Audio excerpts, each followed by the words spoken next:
I suppose the big question is whether the opportunities thrown up by the web threaten us more because of the bad things that a minority of people can use the web for. One thinks of pornography or planning terrorism, or because of the ability of authorities to spy, as Mr. Snowden has just exposed in America and the UK. What's your view? Which is the greater threat?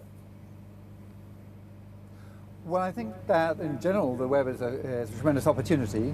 There's so much good stuff that can happen. Obviously, because humanity's using it, humanity's good, humanity's got there's some bad stuff. It's certainly true that we need a police force which has got powers to investigate the bad stuff on the web, just as in real life. But what we've seen is that we've had agencies which have been spying on the population, and there haven't been, and there's been no control on them. So in other words, whereas we thought that we could go onto the internet and have a private conversation, it's turned out there were question marks about that. So we've got a huge amount of value in the internet, all the things that we can go to, like Google and Wikipedia, and so the danger is that actually people have to back off from using it because they realize that it's not safe. It's really important that now we have to move to make sure that the internet is safe from the point of view of privacy.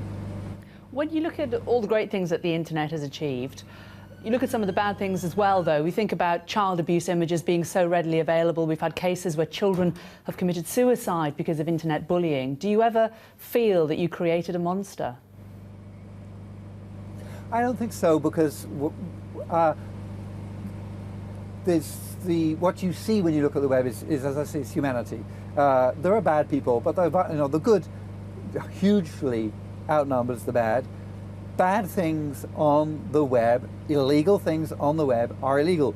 Child pornography is illegal. If you do child pornography on the web, then you'll likely go to jail. If you do something fraudulent, you'll pay fines. So law exists on the web, as it does elsewhere, and the police have got ways of enforcing it. But when you hear of these bad things that happen, do you ever feel a sense of personal responsibility? Well, if I did that, then I'd have to take a sense of personal responsibility for all the good things, and in fact, which would be crazy. No, what my role has been to create the space, right? Just like somebody who creates a big park where you can go and talk. The space, the web is a place which basically it's designed to be a bit like a plain sheet of paper. It's supposed to be a neutral medium. The web itself doesn't constrain what it is you do on it. The police will constrain bad things, but on the other hand, the great thing about the web in a way is innovation. So yes, I guess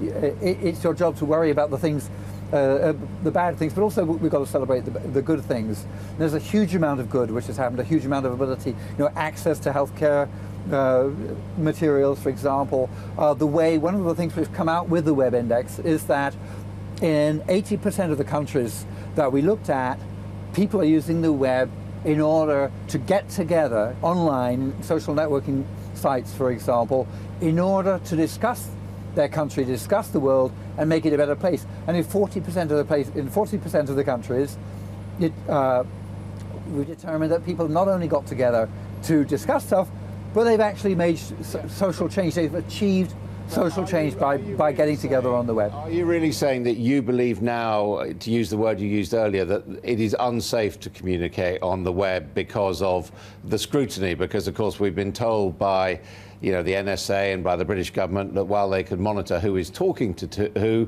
they don't monitor the content of their conversations. So in general, for most things that people use the web for, yes, it's safe. And I think that what we need to make sure is that the powers which have been a bit abused, don't get expanded. They don't get given, for example, to companies who may want to use it in order not just check for terrorists, but maybe check for people they can sell particular products to. So we want to have really build up a sense of the rights that humans have in general, and to a certain extent, we're talking about now a sense of rights on the internet, what are the rights of a human being on the internet. So Tim, thank you very much indeed for joining us.